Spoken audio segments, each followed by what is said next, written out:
నమస్కారం. Welcome to GK news 9. నమస్కారం. మా మీడియా మిత్రులకు అందరికీ నా ధన్యవాదాలు. నా పేరు కొమ్ముల కుమార్. నేను కార్కనగడ్డ నివాసిని, 30 డివిజన్ చెందిన వ్యక్తిని. నేను కల్లపల్లి బాలరాజ్ దగ్గర పిఏగా గత 6 నెలల నుంచి వెళ్ళి పిఏగా చేస్తున్నాను. ఈ సోమిడి వేణు ఆయన ఎవరో గుర్తు తెలియని వ్యక్తులు గుద్దిరు అనేసి ఆరోపించిండు. ఆ రోజు నైట్ నేను అక్కడికి వెళ్తే ఏమైందని వెళ్తే ఆయన నువ్వు ఇక్కడికి ఎందుకు వచ్చినావని నన్ను బెదిరియడం జరిగింది. అదేవిధంగా మళ్ళీ దాని తర్వాత ఆ రోజు ఎస్ఐ గారు ఎవరు 3 టౌన్ నుంచి వెళ్ళి వచ్చి ఎవరు గుద్దిరు అని అంటే ఆయన అక్కడనే డైరెక్ట్ ఏమన్నాడు, మన చాలా ఆనంద్ గుద్దిపిచ్చిండు అని చెప్పిండు. మళ్ళీ దాని తెల్లారు ఏమైంది, కిషోర్ అని చెప్పిండు. మళ్ళీ దాని తెల్లారు ఏమైంది, బాలరాజు చేయించిండు అన్నాడు. దాని తర్వాత ఏమైంది, కొమ్ముల కుమార్ దీన్ని ముఖ్య కారకుడు అనేసి అన్నాడు. అంటే ఈ రకంగా ప్రజలని ఇంతవరకు బ్రతుకుడా సచ్చుడా ప్రజల్ని ఇట్లా బెదిరించుకుంటే ఎన్ని రోజులు బ్రతుకుతాడని. ఇగో కల్లపల్లి బాలరాజు అనే వ్యక్తి 85 సర్వే నంబర్లా ఆయన సొంత పైసలతో కొనుక్కున్న భూమి ఇది. 85 సర్వే నంబరు బై సీల. కల్లపల్లి బాలరాజు వాళ్ళు ఫస్ట్ నుంచేలే పైసలకు ఉన్నోళ్ళు, నలుగురికి పెట్టినోళ్ళు కానీ నలుగురికి పుంజుకున్నోళ్ళు కాదు. వాళ్ళ చరిత్ర ఉన్నది. వాళ్ళ బోడి లింగయ్య కానుంచేలు వాళ్ళు పట్టదారులు. ఇక్కడ 2.5 ఎకరాలు వాళ్ళకు 2.5 ఎకరాలు 53/1లా 2.5 ఎకరం ఉంది. ఆయన ఏమంటాడు, తప్పుడు పత్రాలు పట్టుకొని వచ్చిన అనేసి ఒక పేపర్ స్టేట్మెంట్ ఇస్తాడు. ప్రెస్ వాళ్ళని పిలిపించి ఇదే రకంగా ఆయన బెదిరియడం జరుగుతుంది. ఈ 3 గుంటలు తీసుకున్నాక ఇది ఈయన ఉన్నది కాబట్టి బెదిరించింది కాబట్టి కల్లపల్లి బాలరాజు ఈ 3 గుంటలు చేసిండు. ఈ పక్క పొంటి అశోక్ రెడ్డి అనేది ఉంది. అశోక్ రెడ్డి అంటే మా బాలరాజు పోయి కార్పొరేటర్ పోయి ఆయనను బెదిరించాట. ఈయనకి 2 గుంటల భూమి సోమిడి వేణు ప్రసాద్కి చేయాలట. ఇది ఎక్కడ న్యాయం ఉందా? నువ్వు పోయి అడుగుపో, మాకు ఆధారాలు ఉన్నాయి. ఇంకోటి బాలరాజుని ఏమంటుండు, నువ్వు ఆ 2 గుంటలు లేకపోతే నీ ఇల్లు సీజ్ చేస్తా, నీ ఇల్లుని గుళ్ళగొట్టిస్తా. కల్లపల్లి బాలరాజుని నానా హింసలు పెడుతుండు ఆయన. ఎందుకు పోనీ అని ఊకుంటుండు. కానీ ఈయనలాగా రోడ్డుకి ఎక్కుతలేడు. రచ్చకెక్కితే అది ప్రజలే వాళ్ళే చూస్తారు.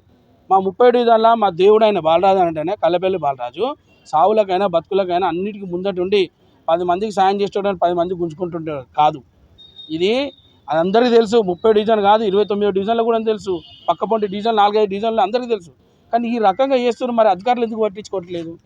ఏమన్నా అంటే బాలరాజు దొంగ అంటాడు, బాలరాజు నయీం అంటాడు. నయీం అని పెట్టడానికి ఆయన ఎవరు? ఆయనకు తండ్రిదండ్రులు పెట్టిన కల్లపల్లి బాలరాజు అని ఉంది. నయీం అని సృష్టించడానికి ఈయన ఎవరు? అది ఎవరు పట్టించుకుంటలేరు, ఎవరు అడుగుతలేరు. పోలీసు వాళ్ళకు దగ్గరికి పోయి ఈ రకంగా దొంగ అని చెప్పి అది చెప్పడం, కలెక్టరేట్లు ఇవ్వడము, మున్సిపాలిటీ ఇవ్వడము, రావడం, కూలగొట్టడం. అంటే ఇదే పని చేసుకుంటూ బ్రతకాలా? ఎక్కడన్నా ఉందా? ఎక్కడన్నా న్యాయం ఉందా? ఇది చెప్పండి మీరు. మొన్న ఏమని అంటాడు, ఆర్టీవీలో ఏమని అంటాడు, ముఖ్య అనుచరుడు కొమ్ముల కుమార్ కల్లపల్లి బాలరాజుకు అని అంటాడు. మరి ఆయన ఎక్కడ విషయంలో మరి ముఖ్య అనుచరుడు అంటే పని కూడా చేసుకోవద్దు అన్నట్టు ఆయనలా బెదిరించి కూడా తిరగాల. మరి నేను రోడ్డు మీద బెదిరించి కూడా తిరగమంటే ఎప్పుడు నేను తిరుగుతా. అదే రకంగా నేను కూడా తనలా కాయిదాలు పట్టించుకొని నేను కూడా నీకు ఇది లేదు అది లేదు అని చెప్పేసి నేను కూడా తిరుగుతా. చెప్పండి మీరే, ఇది ఎంతవరకు న్యాయం అండి? అసలు సమాజం ఏమవుతుంది?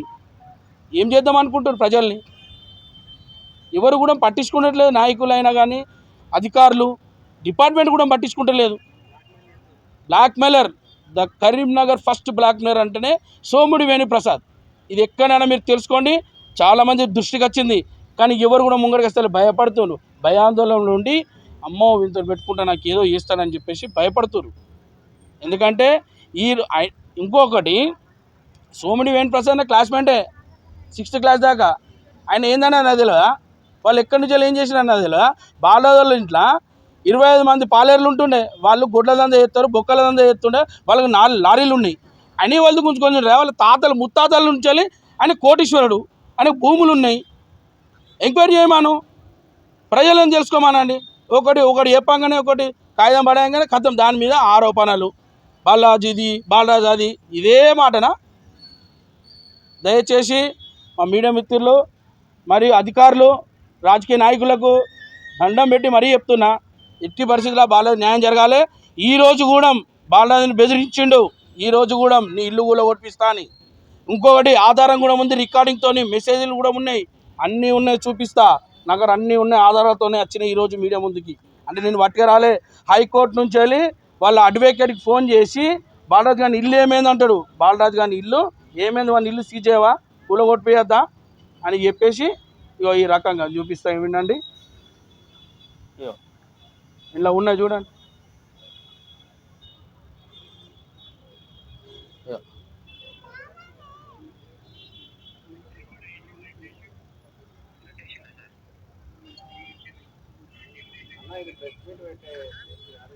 వినండి,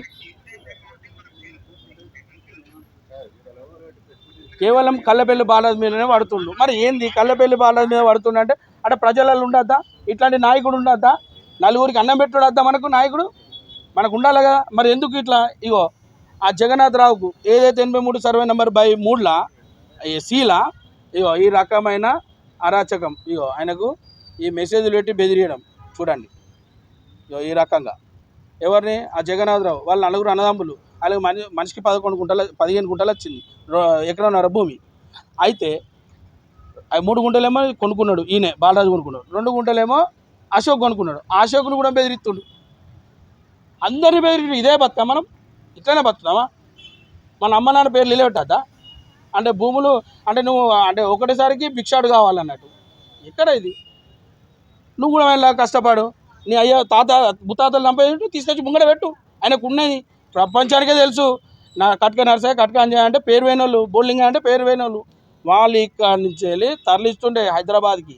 ఏంటి బొక్కల దందా, గొడ్ల దందా వాళ్ళది. మాకు ఏం లేదు, బాలరాజు మీద ఇట్లాంటి ఆరోపణలు వస్తే మర్యాద ఉండదు.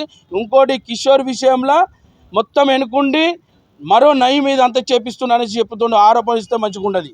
ఎందుకంటే మళ్ళీ అందులో నా పేరు కూడా చూస్తుండు, ముఖ్య అనుచరుడు కొమ్ముల కుమార్ అని చెప్పేసి అంటుండు. కళ్ళపల్లి బాలరాజుకైనా నాకైనా కానీ సోముడు వేణిదే బాధ్యత, ఏది ఉన్నా కానీ ఏది ఏమైనా కానీ. ఎందుకంటే ఆయన అందరిని ఇదే రకంగా బెదిరించుకొని బతుకుతుండు. అది కరెక్ట్ కాదు. ఇది అధికారులకు మరి రాజకీయ నాయకులకు మీడియా మిత్రులకు ఒకటే చెప్తున్నా, తెలపరచుడు ఆయనకు. ఇది కరెక్ట్ కాదు. ఒక రీతి రివాజులో పోవాలి. మన ఒక స్థానిక కార్పొరేటరు 10 మందికి మంచి చేయాలి, కానీ ఇట్లా అన్యాయం చేయొద్దని చెప్పండి. అధికారులని ఫిర్యాదు చేస్తలేదు, మీడియా మిత్రులను నమ్ముకున్నా. మీడియా మిత్రులతోనైనా మనిషిలాగా చేంజ్ అవుతానని నేను అనుకుంటున్నా. ఇక చేంజ్ కాకపోతే నేను మనిషిగా అనుకుంటా, అంతే. అంతే కదా సార్? ఇప్పుడు ఏంటంటే మీడియా నమ్ముకుంటాం, పోలీస్ డిపార్ట్మెంట్ నమ్ముకుంటాం, రాజకీయాలు నమ్ముకుంటాం. వీళ్ళు ముగ్గురు లేనిది శూన్యమే కదా ఇక్కడ, నీటి మట్టం అవుతుంది. మాకు ఫైనల్గా ఇంకోసారి మా కళ్ళపల్లి బాలరాజు అన్నని నన్ను వెనుక నుంచి ఈ బెదిరింపు కాల్స్ ఇలాంటి మీడియా దగ్గరికి పోయి వాళ్ళు దొంగలు లంగలు వాళ్ళు తప్పుడు కాయిదాలని చెప్తే మాత్రం బాగుండేది. ప్లీజ్ దయచేసి నేను ఒక్కడే కోరుతున్నా, డిపార్ట్మెంట్ని ఒకటే కోరుతున్నా, అదుపులో తీసుకొని ఈ రకంగా నయీం అనే పేరు పెట్టడానికి కనుక హక్కు ఎవరు ఇచ్చారు? ఆయన ఎవరు అసలు హక్కు ఇవ్వడానికి? అసలు ఇంకొక విషయం చెప్పాలంటే ఈ భూమి నాది అంటుండు. వాళ్ళకి ఎక్కడి నుంచి అలా వచ్చిండు, ఆయనకి ఎక్కడి నుంచి వచ్చిండు, వాళ్ళ తాత ఎక్కడ పని చేసిండు, వాళ్ళు ఎక్కడ పని చేసిండు ఒకసారి తెలుసుకోరు. బాలరాజు ఇంట్లో పని చేసుకుంటేనే ఈ రకంగా నువ్వు కరీంనగర్లో బతుకుతున్నావు. తెలుసా ఏంది ఈ అరచకం ఏంది? దయచేసి మీరు అందరు దృష్టి తీసుకొచ్చి అధికారులకు చెప్పి మీరు న్యాయం చేస్తారని కోరుతున్నా. Hi, this is Neha Shetty. Please subscribe to GK News. Hi everybody, subscribe to GK News.